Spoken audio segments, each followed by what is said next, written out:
खुदावंद के पाक और मुबारक नाम में हम आप सबको बराह रास्त शो फजल रबी में खुश आमदीद कहते हैं। खुदावंद का शुक्र अदा करते हैं, उसने फिर से आज ये मौका हमें अता फरमाया है। कलाम खुदा में रहनुमाई है, हदायत हैं, बरक़ात हैं। इंसान इस ज़मीन पर रहते हुए मुख्तलिफ़ जस्मानी और रूहानी रोगों का शिकार हो जाते हैं, जिसके लिए इंसान मुख्तलिफ़ ज़राए ढूंढते हैं अपनी शिफा के, अपनी आज़ादी के, और उसके लिए मुख्तलिफ़ जगहों से वो रहनुमाई पाने के लिए तगदो करते हैं। लेकिन इन तमाम रोगों से, बीमारियों से रिहाई के लिए, शिफा के लिए खुदा ताला ने अपनी कुतब में भी रहनुमाई फरमा रखी है कि हम किस तरफ रजू कर सकते हैं। लेकिन आज के दौर में मुश्किल ये हो गई है कि जब हम खुदा के कलाम की तरफ रहनुमाई की बात करते हैं तो बहुत से उलझाव हैं। वो उलझाव और अबहाम क्यों हैं? इसलिए कि जो तफासीर करने वाले उलमा हैं, उन्होंने बातों को जो कुछ और सूरत है उनकी सूरत को बदल कर इंसानों के सामने रखा हुआ है। और ये एक लम्हा फिक्रिया भी है। दौरे हाजरा के इस्लामी उलमा में से एक बहुत बड़ा नाम जनाब इंजीनियर मोहम्मद अली मिर्ज़ा, वो इस बारे में क्या कहते हैं, आइए देखते हैं और फिर बात को आगे बढ़ाएंगे। मैं अक्सर ये कहा करता हूं कि वो खुदा और वो अल्लाह जो इंडिया, पाकिस्तान, बांग्लादेश के उलमा ने अपनी पब्लिक को जिसका तारुफ करवाया है, वो खुदा और है। और जो खुदा कुरान और सुन्नत के अंदर जिसका करैक्टर आया है, जिसका किरदार आया है, जिसकी पर्सनैलिटी आई है, अल्लाह और उसके महबूब सल्लल्लाहु अलैहि वसल्लम की, वो बिल्कुल और है। इसीलिए वो जब हम कोई बात किताबों सुन्नत से करते कहते हैं सीधा आज तक सुनी नहीं। हालांकि इनको पूछे कि आपने कितनी माशाल्लाह पीएचडी की डिग्री कर ली है कुरान और सुन्नत में, आपके बाउजदाद ने भी एक दफा कुरान पाक ही पूरा तर्जमे से नहीं पढ़ा हुआ, तो आप इतना बड़ा क्लेम कर रहे हैं कि हमने तो आज तक ये बात सुनी नहीं है। भाई आपने नहीं सुनी तो आप अल्लाह का शुक्र अदा करें कि ये कुरान पाक में लिखी है। अगर आप बरेलवी हैं तो इमाम रज़ा बरेलवी साहब का तर्जमा पढ़ लें, अगर देवबंदी है तो अशरफ अली थानवी साहब का तर्जमा पढ़ लें, अगर आप अहले हदीस हैं तो आप जूनागढ़ी साहब का तर्जमा पढ़ लें, अगर आप अहले तशय्युअ हैं तो सैयद फरमान अली शाह साहब का तर्जमा पढ़ लें। आप किसी भी मकतबा फिक्र से, अगर आप कुछ भी नहीं है, सिंपल सादे मुसलमान है, तो आप फतेह मोहम्मद जलंधरी साहब का और मौलाना मदूदी साहब का तर्जमा पढ़ लें तो आपको पता चल जाएगा इसमें तो कोई तहरीफ वाला मामला ही नहीं हुआ। नाजरीन मोहतरम, मिर्ज़ा मोहम्मद अली इंजीनियर आपके सामने इस दौर की हकीकत को अयां कर रहे थे कि उलमा इल्म वाले, मुफस्सरीन, तफसीर करने वाले, बातों को खोलने वाले, उन्होंने वो सूरत पेश की है कुतब की या खुदाई हदायत की। मुसलमान कुरान को इल्हामी किताब और उसके साथ ज़बूर, तौरेत और अंजील को मानते हैं। यहूदी मज़हब में चले जाएं तो तौरेत है और अंबिया के सहाइफ हैं। मसीही जो हैं वो बाइबल को मानते हैं जिसमें तौरेत, ज़बूर और अंजील भी है। लेकिन जो मुफस्सरीन हैं और जो उलमा हैं, पहला हिस्सा जो उन्होंने फरमाया कि जो है वो तो बयान नहीं किया गया, लेकिन जो बयान किया गया है वो दरअसल हकीकत नहीं है। ऐसी सूरत हाल में जब मसीही चैनल और दीगर मज़ाहब के भी ख़ास तौर पर ज़िंदगी टीवी से जब आपके सामने आयात पेश की जाती हैं मुख्तलिफ़ कुतब की, तो उन आयात में जो अल्फाज हैं, जो पैगाम है, उस पर गौर करना ज़रूरी है कि वो क्या है, ना कि जो मुफस्सरीन और उलमा कहते हैं। क्या वो जो कह रहे हैं, जो लोगों तक पहुंचा रहे हैं, उसकी तस्दीक उन कुतुब से जो मानने वाले पढ़ते हैं होती है या नहीं। तो आज जो हवाला जात आपके सामने रखना चाह रहा हूं, आज का हमारा मौजू है यीशु मसीह के वसीला से शैतान से रिहाई, और इसकी तालीम क्या है जो मुख्तलिफ कुतुब में पाई जाती है, और ये होता कैसे है। हमारे साथ एक मेहमान होंगे, उनसे पूछेंगे। ज़ातुल मसीह के ताल्लुक से यहूदी मज़हब में, मसीही और इस्लाम में उनकी ज़ात अक़दस के ताल्लुक से मुख्तलिफ तरह की तालीमात मिलती हैं। तो आइए पहले आगाज़ करते हैं यीशु मसीह का इख्तियार। जब उनकी ज़ात अक़दस को मुतारफ़ करवाया जाता है, उनकी ज़ात अक़दस के बारे में जो मुख्तलिफ सफ़ात हैं उनका बयान किया जाता है, उनकी ज़ात अक़दस के वसीला से जो इख्तियार और बरक़ात बनीनो इंसान को तमाम ज़मानों और तमाम नस्लों के लिए बख्श दी गई हैं, जब उनका जिक्र किया जाता है तो कुतुब क्या कहती हैं।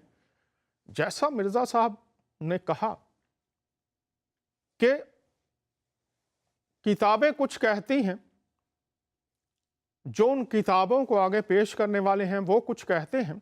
तो आज यही दिल की ख्वाहिश है, यही दुआ है कि जब क्रिसमस के सीज़न की तरफ लोग जा रहे हैं तो वो मुसलमान हैं या मसीही हैं, यहूदी हैं, हिंदू हैं, सिख हैं, पारसी हैं, बहाई हैं, वो जाने कि उनकी ज़ात अक़दस के वसीला से बरक़ात के समंदर पानी कम नहीं होता, ऐसे ही ये बरक़ात कम नहीं होती। तो वो हैं क्या, आइए ज़रा देख लेते हैं। पहली जो आयत है वो सूरह अल इमरान से है, उसकी 49वीं आयत आपके सामने। लिखा क्या है, और वो बनी इसराइल की तरफ रसूल होगा, उनसे कहेगा बेशक मैं तुम्हारे पास तुम्हारे रब की जानब से एक निशानी लेकर आया हूँ। मैं तुम्हारे लिए मिट्टी से परिंदे की शक्ल जैसा एक पुतला बनाता हूँ, फिर मैं उसमें फूंक मारता हूँ, सो वो अल्लाह के हुक्म से फौरन उड़ने वाला परिंदा हो जाता है। अब यहाँ पर मैं अर्ज करना चाहूँगा, सो वो अल्लाह के हुक्म से, हुक्म और कलमा, क्योंकि उनका जो लक़ब दिया गया है, उनकी जो शान कुरान में बयान फरमाई गई है, कलमत उल्लाह, रू अल्लाह। तो कलमा और हुक्म, इसमें क्या कोई फ़र्क है। मैं मिट्टी से परिंदे की शक्ल जैसा एक पुतला बनाता हूं, फिर मैं उसमें फूंक मारता हूं, सो वो अल्लाह के हुक्म से फौरन उड़ने वाला परिंदा हो जाता है। कलमा और मुतकल्लम, जो मुतकल्लम है वो बोलता है, कलमा अंदर से आता है। यहाँ पर हुक्म है, जज का हुक्म जो वो अदालत में सादर फरमाता है, जज के हुक्म में और जज में क्या फ़र्क है, ये आज सोचने वाली बात है।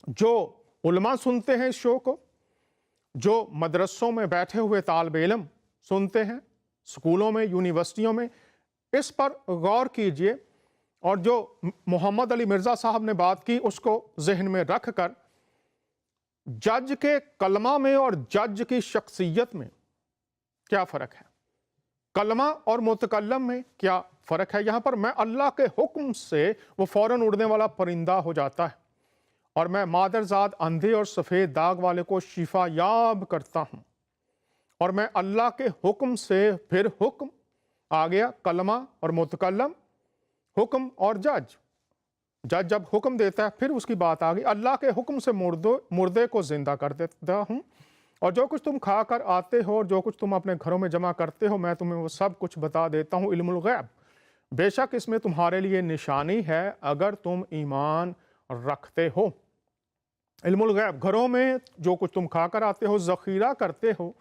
तो कुरान में पढ़िए कि इल्मुल गैब जो है वो किसकी सफ़ात हैं, और फिर बेशक इसमें तुम्हारे लिए निशानी है अगर तुम ईमान रखते हो। तो ये सवाल पैदा हो जाता है, इसमें तुम्हारे लिए निशानी है। क्या निशानी है? अगर तुम ईमान रखते हो, अगर कोई ईमान रखता है तो वो इस निशानी को जान भी लेगा। अब इस निशानी का एक पहलू आप तमाम अहबाब की नज़र करते हैं और वो हम देखेंगे अनाजील से। मत्ती की मार्फत लिखी गई अंजील है और यहाँ पर आज मैं आपको ये भी बताना चाहता हूँ कि जलालुद्दीन सयूती जिन्होंने ये तफसीर लिखी है जमालीनो फिशरा जलालीन, अब यह इसको जब हम देखते हैं तो वहाँ पर जब वो अंजील की बात करते हैं तो आइए थोड़ा सा मैं अंजील की तरफ जाने से पहले जो मुफस्सरीन कह रहे हैं उनकी राय भी सुन लीजिए। जैसे मिर्ज़ा साहब ने फरमाया, तो यहाँ पर जब वो अंजील की बात कर रहे हैं तो वो क्या कहते हैं, इसको भी ज़रा देख लेते हैं। यहाँ पर वो कहते हैं, बल्कि दरअसल अंजील वो नहीं बल्कि अंजील हज़रत ईसा अलैहिस्सलाम के वो इरशादात हैं जो उनके अंदर्ज हैं। हमारे पास उनके पहचानने और मुसन्निफ़ीन के अपने कलाम से मुमताज़ करने का इसके सिवा कोई और ज़रिया नहीं कि जहाँ सीरत नगार लिखता है कि मसीह ने ये फरमाया या लोगों को ये तालीम दी, तो सिर्फ वही मकामात असल अंजील के अजज़ा हैं। कुरान इन ही अजज़ा के मजमुआ को अंजील कहता है और इन्हीं की वो तस्दीक करता है। आज कोई इनके बिखरे हुए अजज़ा को मुरतब करके कुरान से इनका मुकाबला करके देखे तो वो दोनों में बहुत कम फर्क पाएगा। ये मैं नहीं कह रहा, जलालुद्दीन सयूती शेखुल इस्लाम उनके ये अल्फाज हैं। आखिरी हिस्सा फिर पढ़ देता हूं इससे पहले कि आप अंजील को सुने, इक़्तिबासात को सुने। लिखा है, आज कोई उनके बिखरे हुए अज्जा को मुरतब करके कुरान से इनका मुकाबला करके देखे तो वो दोनों में बहुत कम फर्क पाएगा। तो अब आप अंजील सुनने लगे हैं तो इसमें देखिएगा कि जो यहां पर लिखा है उनकी ज़ाते अक़दस के वसीला से क्या बरक़ात दी गई हैं, क्या पैगामात पहुंचाए गए हैं इंसानों के लिए, रिहाई के लिए, शिफा के लिए क्या इंतज़ामात किए गए हैं उनकी ज़ाते अक़दस के वसीला से। आइए देख लेते हैं। मत्ती की अंजील, और यस्सु तमाम गलील में फिरता रहा और उनके इबादत खानों में तालीम देता और बादशाही की खुशखबरी की मनादी करता और लोगों को हर तरह की बीमारी और हर तरह की कमजोरी को दूर करता रहा। और उसकी शोहरत तमाम सूरिया में फैल गई और लोग सब बीमारों को जो तरह तरह की बीमारियों और तकलीफों में गिरफ्तार थे और उनको जिनमें बदरूहें थी और मिर्गी वालों और मफलूजों को उसके पास लाए और उसने उनको अच्छा किया। बहुत वाज़े तमाम बातें। मरकज़ की अंजील, शाम को जब सूरज डूब गया तो लोग सब बीमारों को और उनको जिनमें बदरूहें थी उसके पास लाए और सारा शहर दरवाजे पर जमा हो गया और उसने बहुतों को जो तरह तरह की बीमारियों में गिरफ्तार थे अच्छा किया और बहुत सी बदरूहों को निकाला और बदरूहों को बोलने ना दिया क्योंकि वो उसे पहचानती थीं। अब हम देख लेते हैं यस्सु मसीह की कुदरत और इख्तियार का बयान, मुर्दों को जिंदा करना। वहां हमने देखा बदरूहों को निकाला, मफलूजों को अच्छा किया। हम देखते हैं कि जो मिर्गी वाले थे उनको, जो दीगर बीमारियों में मुब्तला थे उनको शिफा दी और यह कहकर उसने बुलंद आवाज से पुकारा कि ए लाज़र निकला। और जो मर गया था और वो कफन से हाथ पांव बंधे हुए निकल आया और उसका चेहरा रुमाल से लिपटा हुआ था। यीशु ने उनसे कहा, इसे खोल कर जाने दो। लूका की अंजील में देख लेते हैं, जब वो शहर के फाटक के नजदीक पहुंचा तो देखो एक मुर्दा को बाहर लिए जाते थे और वो अपनी मां का इकलौता बेटा था और वो बेवा थी और शहर के बतेरे लोग उसके साथ थे। उसे देखकर खुदावंद को तरस आया और उसने कहा, मत रो। फिर उसने पास आकर जनाजा को छुआ और उठाने वाले खड़े हो गए और उसने कहा, ए जवान, मैं तुझसे कहता हूं, उठ। फिर उसने पास आकर जनाजे को छुआ और उठाने वाले खड़े हो गए और उसने कहा, ऐ जवान, मैं तुझसे कहता हूं, उठ। वो मुर्दा उठ बैठा और बोलने लगा और उसने उसे उसकी मां को सौंप दिया। यीशु मसीह की कुदरत और इख्तियार की बात कर रहे हैं, तो आगे हम देखते हैं यीशु मसीह का कुदरत पर इख्तियार। मत्ती की मार्फत अंजील है, जब वो कश्ती पर चढ़ा तो उसके शागिर्द उसके साथ हो लिए, और देखो झील में ऐसा बड़ा तूफान आया कि कश्ती लहरों में छुप गई, मगर वो सोता था। उन्होंने पास आकर उसे जगाया और कहा, ऐ खुदावंद, हमें बचा, हम हलाक हुए जाते हैं। उसने उनसे कहा, ऐ काम इत्तेकादो, डरते क्यों हो? तब उसने उठकर हवा और पानी को डांटा और बड़ा अमन हो गया। और लोग ताज्जुब करके कहने लगे, ये किस तरह का आदमी है कि हवा और पानी भी इसका हुक्म मानते हैं। आगे हम देखते हैं जलालुद्दीन सयूती, जिस तरह से आपने लिखा है, शेखुल इस्लाम, मुफस्सरीन में बड़ा नाम, बहुत बड़ा रुतबा जलालुद्दीन सयूती साहब का। उन्होंने फरमाया कि कोई फ़र्क नहीं है, जब हम पढ़ते हैं तो इस्लामी अकीदा के मुताबिक और मसीही अकीदा के मुताबिक यीशु मसीह जिंदा हैं और उनके इख्तियार में, उनकी कुदरत में, उनकी मोहब्बत में, उनकी शफकत में, उनकी चाहत में कोई कमी नहीं। इसलिए अबरानियों के ख़त का मुसन्निफ ये लिखता है, यीशु मसीह कल और आज बल्कि अब तक यकसां है। पूरी दुनिया में आप मुख्तलिफ लीडर्स, जो मजहबी लीडर्स, सियासी या सोशल या दीगर तमाम लीडर्स, कायदीन जो इस दुनिया में आए, उनकी सुबहाने उमरियां या उनकी जिंदगियों का अहवाल कह लीजिए, जो तारीख में मुरतब है, उनकी तारीख़ पैदाइश है, तारीख़ वफ़ात है। तारीख इस बात की गवाह है, जो मुसन्निफ़ीन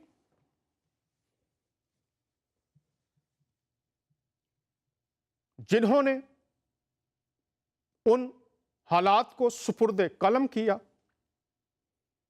इस बात के गवाह तारीख़ पैदाइश, तारीख़ वफ़ात। जब बात आती है खुदावंद यीशु अल मसीह की, मसीही मानते हैं, हमारे मुसलमान बहन भाई उनको एक नबी मानते हैं। लेकिन यहां पर जो बात आज मैं तमाम इंसानों के सामने रखना चाहता हूं, यीशु अल मसीह की ज़ाते अक़दस पर ईमान रखने वालों के सामने रखना चाहता हूं, वो इन आयात को सुनते हैं, पढ़ते हैं, देखते हैं, लेकिन जो इसमें भेद खोला गया है उसको कबूल करने के लिए, उसको मानने के लिए और उसके वसीला से जो बरक़ात उनके लिए मुहैया की गई हैं उससे कासर रहते हैं या मुंह मोड़ देते हैं। लेकिन एक बड़ा भेद खोल दिया गया है कि वो कल, माजी, आज का दौर और मुस्तकबिल जो आने वाला कल है, उनकी कुदरत में, उनकी मोहब्बत में, उनके वसीला से जो बरक़ात है उनमें कोई कमी ना थी, ना है और ना होगी, चूंकि उन्होंने अपनी ज़ाते अक़दस के ताल्लुक से फरमाया था, मैं मर गया था, मैं जिंदा हूं और हमेशा तक जिंदा रहूंगा। ये वही यीशु मसीह है जिसके आने वाले दिनों में जन्मदिन की खुशियां पूरी दुनिया में मनाई जाएंगी।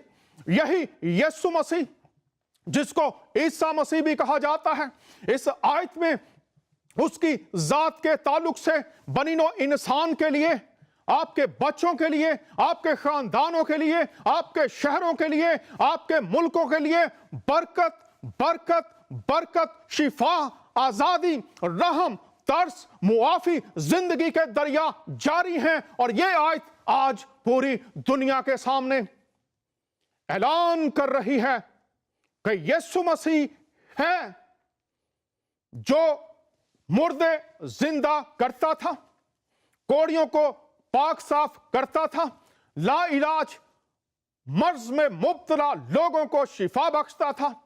और वही यीशु मसीह तमाम जमानों में अपनी कुदरत, मोहब्बत, शिफा और आजादी के साथ आज भी इंसानों को बरकत दे रहा है। लोग जो कुछ इन आयात में बयान किया गया है, आज भी ज़ातुल मसीह के वसीला से शैतान बदरूहों से रिहाई पाते हैं, शिफा पाते हैं। और फजल रबी प्रोग्राम, खुदा की मोहब्बत, उसकी रहमत, उसकी बरकत, जो सूरह मरियम 21वीं आयत और सूरह मरियम 31 आयत, सूरह अल हदीद 27वीं आयत सब तक है, आज वो उनके लिए जो उसको जिंदा जानते और उससे इन बरक़ात को पाने के लिए उसके पास आते हैं, उसको पुकारते हैं। और वो किस तरह से आज भी ये काम कर रहा है। हमारे साथ एक मेहमान है, आइए इन आयात की तकमील, इन आयात की फुलफिलमेंट, इन आयात की हकीकत का ज़हूर, इन आयात के वसीला से वो कुदरत, वो कमालात जो उनकी ज़ाते अक़दस का खासा है, आज किस तरह से वकूफ़ पज़ीर हो रहे हैं। भाई जसवंत सिंह हमारे साथ हैं। भाई जसवंत सिंह, खुश आमदीद कहते हैं, कैसे हैं आप? जी सर, मैं खुदा का और आपका और खुश जिंदगी टीवी का मैं धन्यवाद करता हूं कि मेरे को आज परमेश्वर ने गवाही बांटने का समय दिया। मैं धन्यवाद करता हूं जी, थैंक यू। बस हम खुदावंद के शुक्रगुजार हैं आपके लिए और मेरे साथ जो टीम है उनके लिए। और खुदावंद का रूहुल कुद्स जिस तरह से इन चीज़ों को इस्तेमाल कर रहा है, उसके लिए भी खुदावंद का शुक्र अदा करते हैं। और ये बात आज आपने वक्त निकाला है, ये आसमान से मुकर्रर है। ये मैं इसलिए कह रहा हूं कि अमाल की किताब 17 बाब बहुत वाज़े तौर से लिखा है कि हमारा खुदा है जो मियादें और वक्त की हदें, सुकूनत गाह के मकामात का फैसला करता है। तो आज वो आपको इस शो में लेकर आया है ताकि दुनिया के सामने वो बातें जो वो तमाम दुनिया के इंसानों के लिए करना चाहता है, आपके लिए उसने की हैं। दुनिया इससे वाकिफ हो सके कि यीशु मसीह कल, आज, बल्कि अब तक यकसा है। आप ये बताइए अपने परिवार के बारे में, बचपन के बारे में, और फिर हम आपसे और सवालात भी पूछेंगे। किस परिवार में जन्म हुआ? जब आप परवान चढ़ रहे थे बचपन में कहाँ इबादत के लिए जाते थे? कैसा माहौल था? धार्मिक माहौल कैसा था? मजहबी माहौल कैसा था? जी, मैं सिख फैमिली से हूँ और मेरा नाम जसवंत सिंह है और मैं पंजाब का रहने वाला हूँ और रूपनगर डिस्ट्रिक्ट रूपनगर से हूँ और गांव मेरा जो कोटला निहंग है। और कोटला निहंग गांव में हमारा एक भट्टा साहब है जिसको सिख लोग बहुत ही मान्यता देते हैं। और हमने बचपन से हमारे जो मम्मी डैडी थे वो हमारे मम्मी डैडी ने हमारे ने वहीं लेकर जाते थे और माथा टेकते थे। और जब कभी भी कोई तिथि त्योहार आता था वहीं हमें लेकर जाते थे और फिर हमें वहां जाकर उन्होंने सारा धार्मिक जो सिख फैमिली में होता है, उठना बैठना, संस्कृति उनकी सभी हमें सिखलाई। और फिर हम धीरे-धीरे जब बड़े होते गए और उस सिख सिख उन्होंने हमारे को पूरा ट्रेनिंग दी, वहाँ मत्था टेकना और जाना और वहाँ का धन्यवाद करना। तो ऐसा हमारा चलता रहा जीवन। उसके बाद परमेश्वर ने हमें धीरे-धीरे इससे थोड़ा करीब और लेकर आए। जी, यही मैं आपसे सवाल करूँगा जी, कि ये आपकी धार्मिक ज़िंदगी थी कि आप गुरुद्वारे में जाते थे और वहाँ जो फ़राइज़ थे वो आप सारा अंजाम देते थे। तो थोड़ा-सा आप बताएँगे कि उस वक़्त कैसा लगता था आपको? कैसी ज़िंदगी थी आपकी? आप खुश थे? कैसा आपके अंदर की हालत कैसी थी? जी। जब हम अपने ज़िंदगी में जब हम देखते थे कि हम जाते हैं और मत्था टेकते हैं और भई हम हमारे को यही सिखलाया जाता है कि यही खुदा है, सब कुछ यही है। लेकिन मेरे जीवन में मेरे क्वेश्चन था कि भई हमारे साथ ये खुदा कैसे कैसे बोलता है?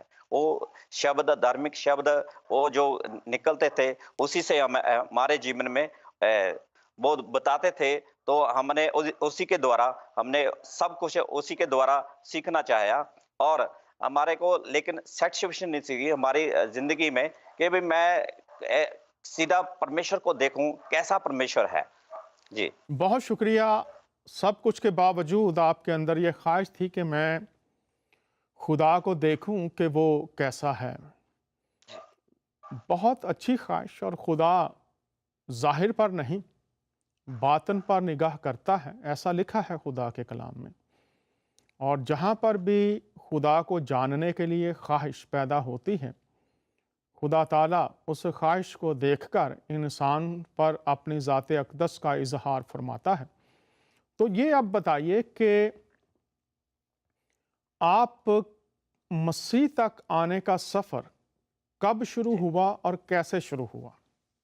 जी। मैंने आपको पहले ही बताया था जी कि भई मैं सिख फैमिली से बिलॉन्ग करता हूँ और फिर हमारे को ऐसा हुआ कि हमारे जो डैडी था वो थोड़ा-सा ड्रिंक करता था और वैसे धार्मिक लिबास उसमें भी जाते थे, मत्था टेकते थे, लेकिन उनके जीवन में ड्रिंक ड्रिंक दारू पीते थे और फिर हमने क्या किया कि भई मेरा डैडी था जो वो उसने क्या किया कि भई ये छूट नहीं थी रही, तो हमारे एक गाँव में राधा स्वामी आए और उन्होंने मेरे डैडी को बताया कि भई यहाँ आप राधा स्वामी के वहाँ जाओगे तो आपकी दारू छूट सकती है और फिर वहाँ जाने लगे तो जहाँ वहाँ जाकर वहाँ भी शिक्षा प्राप्त की और 1984 से लेकर और 2000 तक कर ये हमने शिक्षा प्राप्त की राधा स्वामी की। यहाँ उसके उन्होंने हमारे को बताया कि ये खाना-पीना छोड़ना पड़ेगा, ये नशे वगैरह छोड़ने पड़ेंगे, वहाँ की ये टीचिंग थी। और यहाँ भी सिख फैमिली में ये सभी टीचिंगें दी जाती है। जी, जी, बहुत शुक्रिया। ये बताइए कि यीशु मसीह से आपका तारुफ़ कैसे हुआ? क्या हुआ कि आप जी, मसीह तक आ गए? ये बताइए, क्या हुआ? आपके ख़ानदान में कुछ हुआ? आपके साथ जी, कुछ हुआ? अगर हुआ तो क्या हुआ? और जी, कैसे मसीह तक पहुँचे? ये बताइए। जी। हाँ, जो हम 4 4 भाई थे हुँ, हुँ। सबसे बड़े भाई को मेरे भाई को ना वो एक दौरा-सा पड़ा, एक लेडीज़ ने लड्डुओं के बीच में कुछ डाला हुआ था, जिससे हमें बाद में मालूम हुआ और वो राधा स्वामी का नाम दान जप रहा था और फिर वो जब पीछे को ऐसे दौरा पड़ा, तो पीछे को गिर गया और वो वहाँ हमने इमरजेंसी से पीजीआई में लेकर चले गए। वहाँ जाकर हमने बड़ा राधा स्वामी का नाम जपा और उसके जो नामदान थे, वो हमने सभी खानदान ने लिए हुए थे और फिर हमने हमारे घर में जितने भी मेंबर थे, वो उनके राधा स्वामियों का सभी नामदान जपने लगे कि हमारा भाई चंगा हो जाए। लेकिन हमारे जो घर में जो जितना पैसा था, वो लगा और जितना मेरे घर पे ऑटो रिक्शा थे हमारे पास, वो लग गए और जो पशु थे,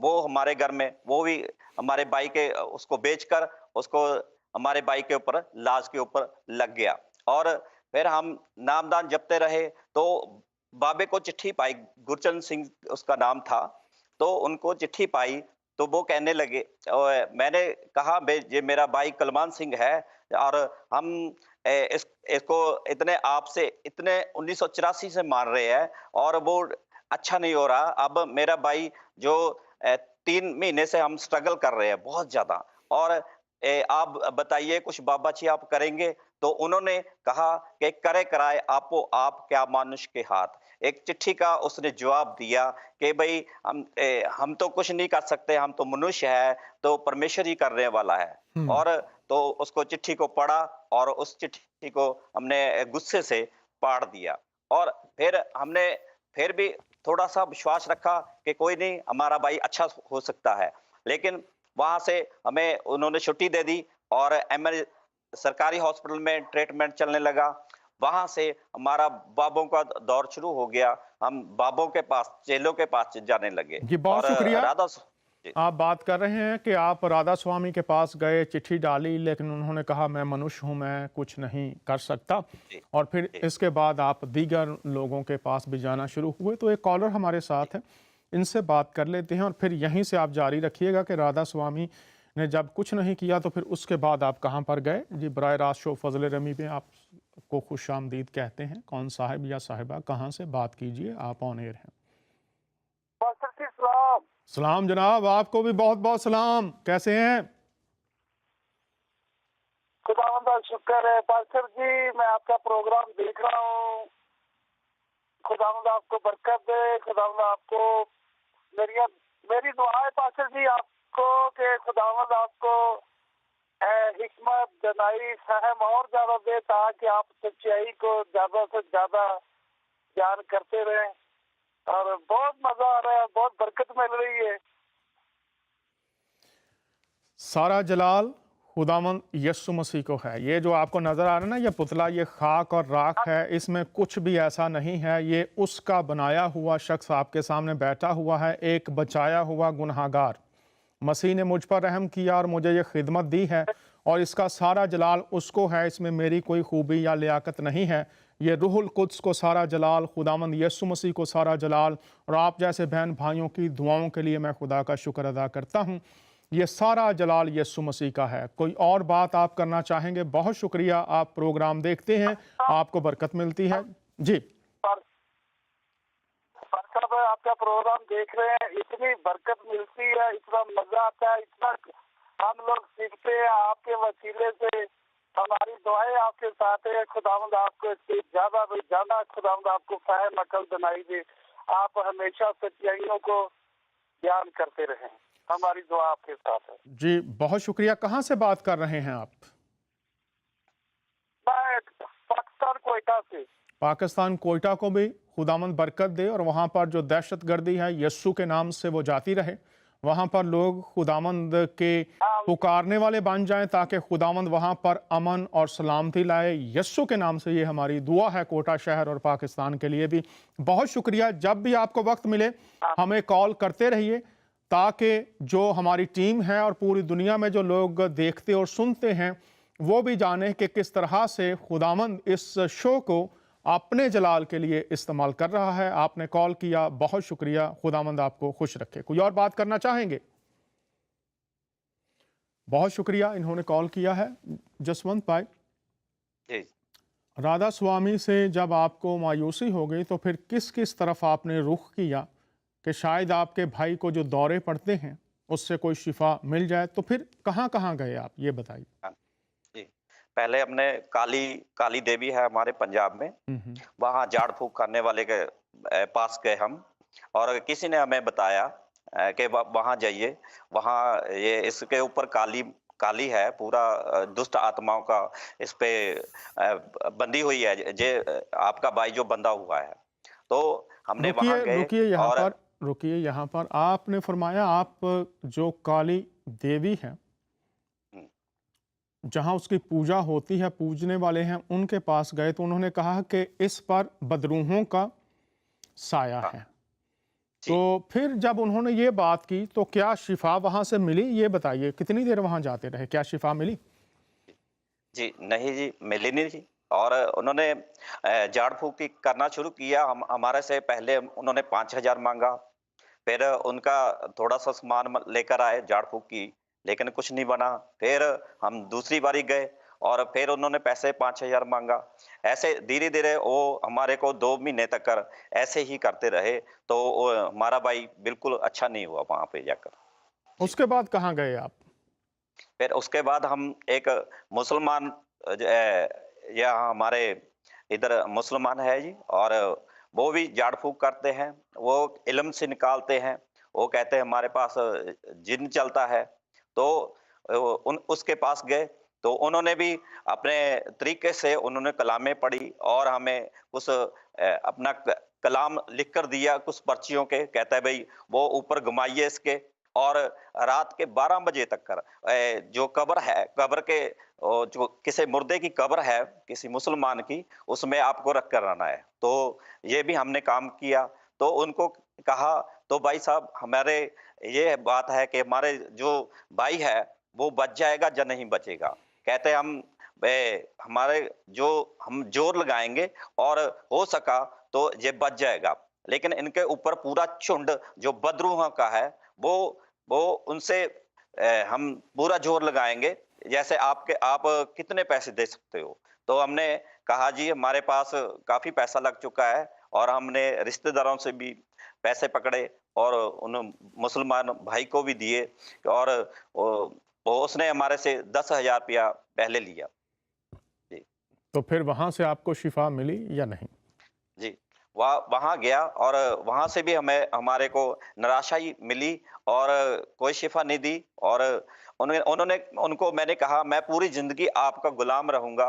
जे यदि मेरा भाई क्योंकि शादीशुदा था, 2 बच्चे थे उसके, 1 लड़का और लड़की, वो क्योंकि मैं तो कुँवारा था, और मैं चाहता था कि भी मेरा जो भाई है वो बच जाए, किसी तरह बच जाए। और हमने पैसे भी दिए, उसको कहा मैं पूरी ज़िंदगी आपकी खिदमत में लगा दूँगा, हुँ। क्योंकि मेरे भाई को बचाना था हमने। तो इसीलिए वो कहता है इसके ऊपर लास्ट में जब वो थक गया, हम बार-बार जाते रहे, तो हुँ, वो कहता है जी इसके ऊपर पूरा झुंड दुष्ट आत्मा का है, हुँ, ये आपका भाई नहीं बचेगा। तो वहाँ जितने भी लोग बैठे थे, हुँ, और उनको उनको मैंने ऊँची सारी शब्द से बोला कि भई ये जो ढोंगी है, हुँ, जो फ्रॉड है, हुँ, तो और ये इसने जो इतने पैसे ले चुका है, तो ये बेवकूफ़ बनाता है। हुँ। तो उन्होंने मेरे सामने हाथ बंधे, कहते भाई जाओ, आप आप जहाँ मर्ज़ी इलाज करा लो कि इसका इलाज नहीं है। जी। बहुत शुक्रिया। तो फिर और उसके वहाँ बाद आप कहाँ गए? जी, उसके बाद हम गए जी नैना देवी। नैना देवी भी सुखना की, और हमारे यहाँ एक नैना देवी है माता, और वहाँ भी गए, वहाँ भी मत्था टेका।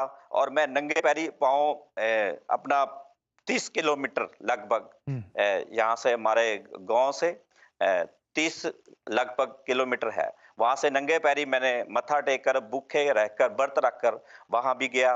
वहाँ भी हमारे को नारियल सारा कुछ दिया, कड़ा प्रसाद, उसका भी हमने मत्था उनके ऊपर माता के सामने टेका कि हमारे भाई अच्छा हो जाए। तो जो लोग बताते गए हमने वैसा किया, लेकिन वहाँ हमारे को वहाँ भी शिफा नहीं मिली। हुँ। हम जहाँ भी गए निराशा में आए और काफी कर्जई हो गए थे। जी। जब आप इस सारी सूरत-ए-हाल से गुज़र रहे थे, तो क्या ख़्यालात थे? ख़्यालात की क्या जंग आपके अंदर चल रही थी? और फिर मैं पूछूँगा इसके बाद आप कहाँ गए? तो जब ये मायूसियों का सफ़र था जी। और कठिनाइयों की राहें थीं, क्या चल रहा था आपके अंदर? जी। मेरे ज़हन में चल रहा था कि भई हमने पहले वहाँ सिख में गए, वहाँ मत्था टेकते रहे, उसको अपने परमेश्वर जानकर भी उनको भी जाना, तो राधा स्वामियों के भी ऊपर वहाँ पे भी गए, तो वहाँ भी हमारे 1984 से लेकर 2000 तक कर हमने इनको मैंने हमने मत्था टेका है, वहाँ जाकर उनके जो नामदान थे वो लिए, जो कुछ उन्होंने कहा वो छोड़ना पड़ा, वो भी छोड़ा। लेकिन फिर उसके बाद भी इतना हुआ कि मेरे ज़हन में ये चल रहा था, भई परमेश्वर या भगवान ये नहीं है, और ये बाबे चेले वालों भी ये झूठ बोलते हैं। तो मैंने निराशा में आ गया था, बहुत डिप्रेशन में रहता था मैं। और बहुत शुक्रिया। मेरा जी, डिप्रेशन, नाउम्मीदी, मायूसी। तो ये जो आप जहाँ जहाँ गए, इसके बाद और कौन कौन सी जगह पर गए, थोड़ा सा बता दीजिए, फिर मैं आपसे कुछ और सवाल भी पूछना चाहूँगा। जी। इसके बाद कहाँ उसके कहाँ और जगहों पर गए आप? जी, उसके बाद हमारे यहाँ एक पीरों की समाध है। वहाँ हमने वो कहते हैं एक चादर चादर चढ़ाइए और यहाँ भी पैसे चढ़ाइए और एक पूरी निराशा से और फिर हमने वहाँ भी गए और चादर भी सूखी और बाई के ऊपर छुआई भी है जो पड़ा हुआ था स्ट्रेचर पे बेड पे पड़ा हुआ था। तो कहते अब ये लास्ट टाइम है, भी जहाँ देख लो यहाँ खड़ा हो सकता है ये मेरा भाई। और वहाँ भी हमने चादर सूखी और वीरवार को गए, वहाँ भी मत्था टेका, लेकिन वहाँ भी हमें निराशा ही मिली। और फिर लास्ट में हमारा जो बड़े वाला भाई था, वो उसके डेथ हो गई। और हमने फिर जो भाई को जब संस्कार कर आए, जब जलाकर आए, तो वो सबसे छोटे वाला जो भाई था, उसको दुष्ट आत्मा ने उसको जकड़ लिया।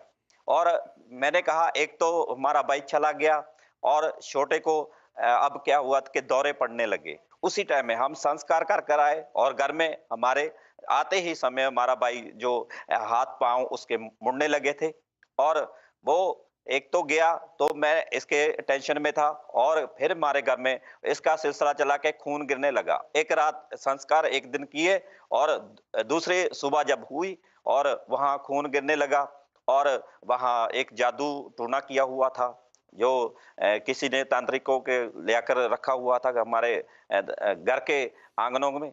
और फिर हमारा जो भाई था उसको दौरा पड़ा, तो हम बहुत ही डिप्रेशन में रहते थे, हमारी पूरी फैमिली रहती थी। तो हमने कहा है कि खुदा है नहीं है, कोई रब नहीं है। जी। आपने इस नतीजे पर पहुंचे कि जी। कोई रब नहीं है। जी। तो मसीह तक फिर आने का सिलसिला कैसा शुरू हुआ? हमारे पास तकरीबन 20 मिनट हैं। मैं चाहूँगा कि आप ओके। हमें मुख्तसर तौर पर बताइए ताकि मैं और भी सवाल आपसे पूछूं। मसीह तक फिर आप कैसे आए? आपके घर में खून के छींटे आते थे, आपका जी। छोटा भाई बदरूहों की गिरफ्त में था, तो फिर मसीह तक कैसे आए और मसीह ने क्या किया? मसीह तक कैसे आए और मसीह ने फिर क्या आपके लिए किया, ये बताइए। 10 मिनट में आपको दे रहा हूँ। जी। तो जब जब हमारा भाई ऐसे दौरे पड़ने लगे तो हमने इसका इलाज कराया डॉक्टरी, तो डॉक्टरी इलाज भी कुछ नहीं हुआ। तो उसके बाद हमने चेलो बाबू को उसको भी लेकर गए, झाड़ फूक किया कराया, जहाँ नए नए और बाबों के पास गए तो वहां भी हमारे को निराशा मिली। तो हमारे को मैंने जो सीढ़ियों का काम करना शुरू किया, तो क्योंकि पैसा बहुत देना था, डिस्के हमारे 2002 में डिस्के मैंने बेचनी शुरू की। एक दुकानदार के साथ मैंने बात की कि भाई साहब मुझे क्या मुनाफा मिलेगा। तो वहां से हमने गांव गांव में जाता था, मैं डिस्के बेचता था। और उसके बाद एक प्रचारक मिला और उन्होंने बताया, कहते प्रभु यीशु मसीह की सीढ़ी है आपके पास। मैं कहा वो कौन है? तो हमारे जो सिखाया जाता है कि हमें शिक्षा जो दी गई थी, हमारे दादे परदादे बोलते थे ये अंग्रेजों का गुरु है और ये विदेश का गुरु है, यहाँ ये हमारा गुरु नहीं है। तो हम इनसे जो प्रभु यीशु से नफरत करते थे, हम नाम भी इनका नहीं लेते थे। तो हमारे माता पिता ने जो बताया था, हम इनकी तरफ नहीं जाते थे क्योंकि हमारे जहन में जो मन में है इनके लिए नफरत थी। और जब वो पास्टर ने सेवक ने बताया तो वो कहने लगा तो एक बार इनको याद कर देखिए। तो मैंने कहा ठीक है। तो यदि आपका परमेश्वर जिसे आप यीशु मसीह कहते हैं, तो आप यदि मैं रात को अपने भाई को जो जिससे दौरे पड़ते हैं और उसको जब अपने साथ पाऊंगा बेड पे और उसको यदि आपके प्रभु यीशु मसीह ने सुन ली तो हम प्रभु यीशु मसीह को पूरा जीवन देंगे। यदि आपको ये ना सुनी गई तो आप ये इनका प्रचार करना छोड़ देंगे? कहते हम छोड़ देंगे। तो हमारा रात को मेरे भाई को 2 या 3 दौरे पड़ते थे और 5 या 10 मिनट पड़ते थे।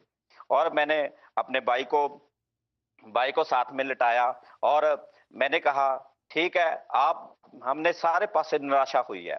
यदि आप है खुदा, यदि आप है प्रभु यीशु मसीह और हमारे जीवन में और ये मेरा भाई पड़ा है और आज रात यदि आप मेरे भाई को अच्छा करोगे तो मैं आपको पूरा जीवन दे दूंगा, जैसा मैंने बाबू के पहले बात बताई थी।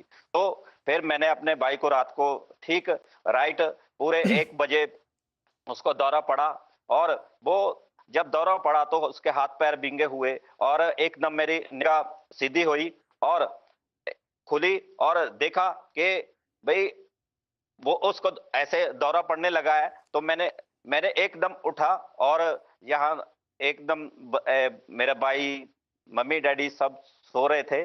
तो मैंने क्या किया कि मैं कहा, उस भाई ने बताया था, पास्टर साहब ने बताया था, कहते भाई आप उसको एक बार याद कर देखना। तो मैंने रात को ही मैंने कहा, जैसे भी हमारे सिखों में नाम लेते हैं वैसे ही, हे सच्चा पातशाह प्रभु यीशु मसीह हमारे भाई पे दया करना। तो जब उसने मैंने प्रार्थना ऐसे की तो सिखी लाइन से, तो वो मेरा भाई के हाथ पैर सीधे हो गए, वो बिल्कुल रिलैक्स पूरी पड़ा। और 3 या 2 दौरे पड़ते थे वो उसको रात को बिल्कुल नहीं पड़े। और फिर मैंने कहा, मैं इतने बाबों के पास गया, यहाँ इसको मत्था टेका, कहाँ नहीं गया, और हमारा पैसा भी गया, हमारा भाई भी गया, लेकिन और ये भी हमारा भाई चला जाता। और मैं पूरी रात 1:05 से लेकर और पूरी रात 5 बजे तक मैं रोता रहा। और मैंने अपने जो हमारे घर का सभी कुछ बिका हुआ था, जैसे बाइक, मोटरसाइकिल, सभी गाड़ी वगैरह, और एक साइकिल थी, उसके ऊपर मैं बैठकर जिस पास्टर ने मुझे बताया था, तो उसके पास मैं सुबह 5 बजे उठकर उसके घर में गया। वो प्रार्थना कर रहा था और उसको बोला कि मैं क्या भाई पास्टर साहब, ये तो अब मेरा भाई वो ठीक हो गया है। तो उसका जब मैंने वो कहता ठीक है, तो हम प्रार्थना में है, तो 5 मिनट वेट कीजिए। जब हमने वेट कर जब वो प्रार्थना से आए तो उन्होंने देखा, कहता अब बताइए क्या कह रहे हो। मैं कहा पूरी रात 1:05 पे मेरा भाई बिल्कुल प्रभु यीशु ने ठीक कर दिया था। बहुत शुक्रिया, खुश हुआ। बहुत शुक्रिया। ये शख्स यीशु मसीह से वाकिफ नहीं था। जसवंत सिंह, खुदा के एक बंदे ने बताया कि एक हस्ती है, तुम्हारी मुश्किलों का हल, तुम्हारी परेशानियों और नाउमीदियों का इलाज, तुम्हारे वो चिराग जो बुझ चुके हैं, जिनका तेल खत्म हो चुका है, मुर्दापन आ चुका है, एक भाई तू खो चुका है, लेकिन तेरे लिए एक उम्मीद का दर खुला हुआ है, जो कि यीशु मसीह है, जिसने फरमाया मुझे पुकारो तो मैं तुम्हें जवाब दूंगा। जिस अंजील खुशखबरी की हम बात करते हैं वहां पर लिखा है, यीशु मसीह एक दिन एक शहर में से गुजर रहे थे। वहां पर एक अंधा शख्स, भीड़ बहुत ज्यादा, एक अंधा शख्स, उसके कानों में आवाज पड़ती है कि यीशु यहां से गुजर रहे हैं। वो शख्स वहीं से चला उठता है, ए इब्ने दाऊद मुझ पर रहम कर। यीशु मसीह भीड़ में से उसकी आवाज को सुनते, चूंकि लिखा है वो खुदा जिसने आंखें बनाई हैं वो देखता भी है, वो खुदा जिसने कान बनाए हैं वो सुनता भी है, वो खुदा जिसने जुबान दी है वो बोलता भी है। और यही यीशु जिसके बारे में ये लिखा है कि ये खुदाए मुजस्सम, कलमत उल्लाह, रूह अल्लाह, रूह से रूह, मुतकल्लम से कलमा जिस्म में आ गया। और जहां वो जा रहा था उस अंधे ने कहा मुझ पर रहम कर। यीशु मसीह रुक गए और उसे कहा मेरे पास आ।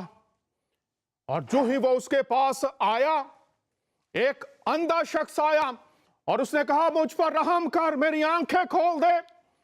वो अंधा आया, लेकिन जब वो यीशु से दूर गया उसकी बीनाई बहाल हो चुकी थी। ये शख्स जसवंत सिंह, और भी बहुत सी मिसालें हैं बाइबल में। अभी आयात भी आपके सामने रखी। यीशु तक जब कोई आ जाता है, जब यीशु को पुकार लेता है, तो फिर नामुमकिन को वो मुमकिन बनाने की कुदरत रखता है। और जसवंत ने ऐसा ही किया। कोई पास्टर उसके पास नहीं है, वो खुद बता रहे हैं कि ऐ यीशु, अगर तू खुदा है, ऐ यीशु, अगर तू मौजज़ात करने वाला है, सुना है, लेकिन आज ऐसा करके दिखा। और जसवंत साहब, आप बताइए पूरी दुनिया को, यीशु ने शिफा बख्श दी। और अब आपके भाई का क्या हाल है, ये बताइए। जब पास्टर ने हमारे उसने प्रार्थना की हमारे तड़के सुबह 5 बजे, और फिर उसने मुझे जल दिया, कहता सारे घर में आप इसको छिड़क देना और उसको पिला देना। तो उसके बाद अब तक वो प्रभु में बिल्कुल ठीक है। और मैंने एक पिछली बात नहीं आपको बताई कि 1 बजे से लेकर 5 बजे तक मैं पूरी रात रोया कि इतना समय मैंने वेस्ट किया है, हमारे बाप दादों ने वेस्ट किया है, लेकिन अब जो हमारी संतानें होगी वो वेस्ट नहीं करेगी, क्योंकि प्रभु यीशु ने हमारे भाई को पूर्ण रूप से अच्छा किया है। मैंने डॉक्टरों के पास गया और उसको चेकअप कराया, और वो कहते इसको तो दौरे नहीं, कौन सी दवाई खा रहे हो आप, गलत खा रहे हो दवाई। मैं कही इसको दौरे पड़ते थे। अब तक प्रभु ने हमारे भाई पे और हमारे पे दया की है। और हमारा अब तक जो फिर पास्टर के हमने चर्च में गए, और पास्टर ने बोला कि चर्च में आइए। और जब हम चर्च में गए और वहां जाकर वहां गीत चल रहे थे और गवाहियां हो रही थी, और वहां जाकर जो प्रचार हो रहा था, जब प्रचार किया जा रहा था, उसमें एक आयत हमारे जो मन को छू गई है। तो बिल्कुल हमारे को प्रचार और गीत भजन नहीं, पहले दिन गए थे तो नहीं मालूम चले। तो उसके प्रेतों के काम, उसका 16 अध्याय उसकी 31 आयत में लिखा था कि यदि प्रभु यीशु मसीह पे आप विश्वास करोगे तो और आपका घराना उद्धार पाएगा। इस आयत ने हमारा जीवन बदल दिया, क्योंकि मैंने अपने घर वालों को 3-4 महीने मैंने गुप्त में रहा, क्योंकि बताया नहीं है। क्योंकि वो कहते थे भाई यदि आप इसको मानोगे या इधर को इस लाइन को जाते हो तो हमारा आपके साथ बाइकाट, हमारे कोई रिश्ता नहीं रहेगा। तो हमने 3-4 महीने मैंने जितना हमारा कर्जा था देना था और वो दिया, और जो हमारा लेन देन था वो प्रभु ने हमारे जीवन में इतना मेरे को काम में बिजनेस हमारा बढ़ा दिया कि हमारा सारा जो कर्ज था वो हमारा निकल गया। बहुत शुक्रिया। नाजरीन, आप देख और सुन रहे हैं, यीशु मसीह ने शैतान से, बदरूहों से आजादी दी और कर्ज की लानत से भी निकाल लिया। अब आप ये बताइए, आपका खानदान और आप यीशु मसीह में कैसे आए, और अब आप मसीह के लिए क्या कर रहे हैं? जी, मसीह में कैसे आए हमारा और क्या कर रहे हैं? जी, और जो अब है, जो हमारा जीवन है, पहले हमने प्रभु को जाना, और मेरे को पास्टर ने बताया कि हमारे जो जीवन में जो तौबा जरूरी है। सबसे पहले हमने वहां से रात के 12 बजे तक, 6 बजे से लेकर रात के 12 बजे तक क्योंकि अपना कामकाज छोड़कर, और फिर मैं जाता था पास्टर के पास, और पास्टर के रात के 6 बजे से लेकर 12 बजे तक मैं उसके पास शिक्षा लेता था। और फिर संडे चर्च मैंने बहाना, हमारा जो राधा स्वामियों का था वो जाता रहा, लेकिन जाता मैं चर्च में था।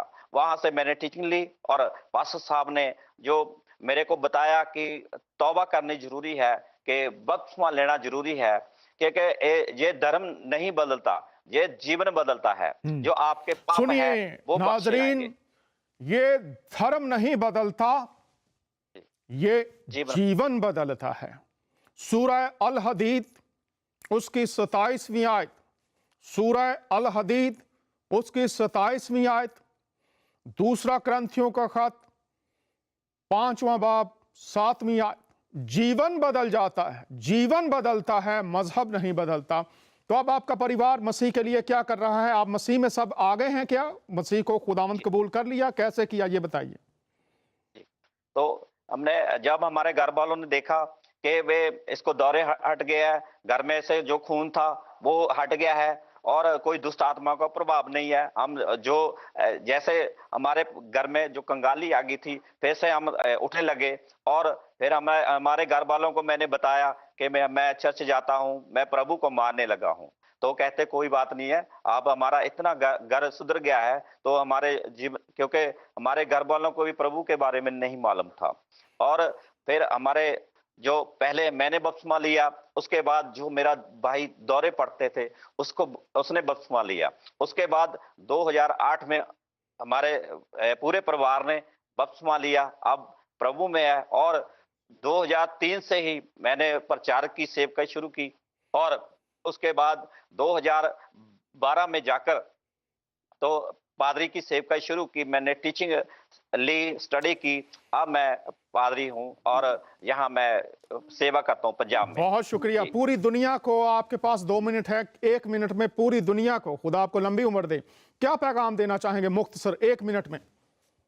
जी, मैं ये पैगाम देना चाहता हूँ कि आप जहाँ कहीं भी सुन रहे हो हमारी बात, तो आप तौबा करें और बपतिस्मा ले, क्योंकि छुटकारा जो है किसी बाबे चेले से नहीं है, किसी गुरु से नहीं है, सिर्फ परमेश्वर खुदावन यीशु मसीह के द्वारा छुटकारा मिलता है। बहुत शुक्रिया, बहुत शुक्रिया। मैं चाहूंगा कि आप 30 सेकंड में दुआ कर दीजिए, जैसे आपका खानदान बदल गया, जो देखेंगे सुनेंगे खुदा उन पर भी रहम कर दे। जल्दी से दुआ कर दीजिए पूरी दुनिया के लिए। खुदावन तारीफ के योग्य परमेश्वर महान पिता प्रभु यीशु, और पिता प्रभु यीशु जैसे हमारे खानदान का वाणी में लिखा हुआ है, यदि तू विश्वास करेगा तो तुम्हारा घराना भी बचाया जाएगा। ऐसे ही जितने भी बहन भाई और पिता प्रभु और गवाही सुन रहे हैं, पिता प्रभु सभी पे फजल ते दया करना पिता प्रभु यीशु, उनका जीवन भी बदले और आपका नाम महिमा पाए। धन्यवाद के साथ ये बेनती प्रार्थना मुक्तिदाता प्रभु यीशु मसीह के नाम से मांगते हैं। पास्टर जसवंत, हम बहुत शुक्रगुजार, आपने वक्त निकाला, हमारे साथ शरीक हुए, और यकीनन मैं फिर भी किसी वक्त आपको शो में लूंगा। नाजरीन, आप देख और सुन रहे हैं खुदामंद यीशु मसीह की ज़ात अक़दस के वसीला से बरक़ात, वो कल आज बल्कि अब तक यकसा हैं। जैसे जसवंत सिंह का ख़ानदान मौत नहीं जिंदगी, बदरूहों, शैतान, खून जो उनके घर में आता था उससे आज़ादी और शिफा पा गया। खुदावंद यीशु मसीह सारी दुनिया से प्यार करते हैं बिला इम्तियाज़, रंगो नस्ल मजहब सबसे प्यार करते हैं, चूँकि लिखा है इब्ने आदम खोए हुओं को ढूंढने और नजात देने आया है। उसकी मोहब्बत सबके लिए यकसा है।